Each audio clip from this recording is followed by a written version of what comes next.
Greetings.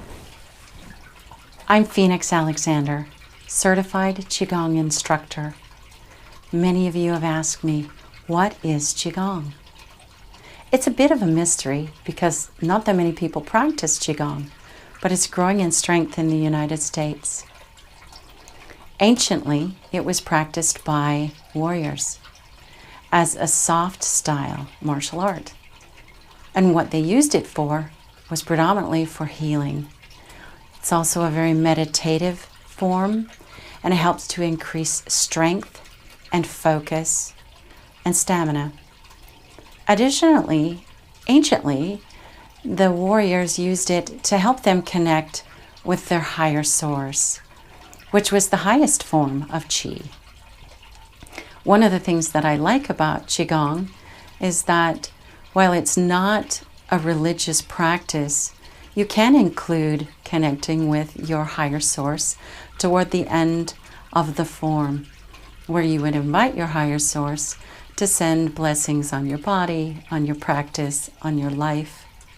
And anciently, the practicers of Qigong felt that the most potent form of Qi came from the creator of all energy, or Qi, and that to obtain heavenly Qi, one had to practice kind acts of service in secret, not looking for praise or gain. And that's something that I would like to invite you to join me in, whether or not you ever come to learn Qigong. I think the world would be a better place if we all practiced kind acts of service daily. Well, what are some of the other benefits that you could expect from Qigong? First and foremost, we're doing deep inhales and deep exhales, and often holding our breath for a few seconds. And what this does is it allows us to fully oxygenate our cells. And that's very important because we've learned that fully oxygenated cells are far more likely to act in optimal ways. And with this oxygen, it helps to stimulate our body's natural healing resources. And as we bring the Qi into our energy centers, that also helps to increase our body's natural healing responses. Another thing we found is that oxygen-deprived cells create cancer, bacteria, viruses, and general dis-ease. We don't want that in our bodies. Many people experience profound healing from practicing Qigong, and it's said that the more people practicing together, the more concentrated the Qi is.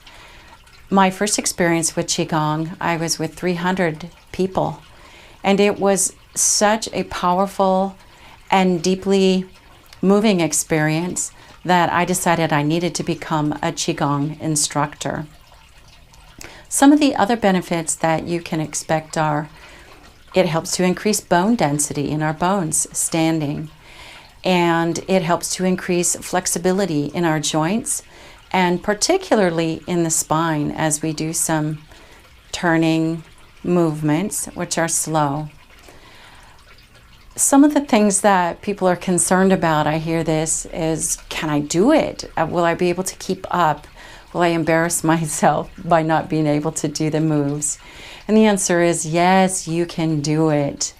They're very slow moves, and the only limitations you might have would be with flexibility, perhaps in lifting your arms above your head or in fully turning to the side. And all of those things can be resolved in time, most likely by doing Qigong. You may have tears in your rotator cuff that would inhibit that, but you should see some pronounced increase in flexibility. The thing that struck me the most about Qigong is that I thought I knew how to relax until I took Qigong training. And it brought me to a completely different level, a deeper level of serenity and peace, but it's a strong one. And I don't have to lay in my bed to visualize and meditate. I can do meditation while standing and moving and energizing my body. So those are some of the benefits. There are many others, and I'd like you to join me in a class so that you can experience Qigong for yourself.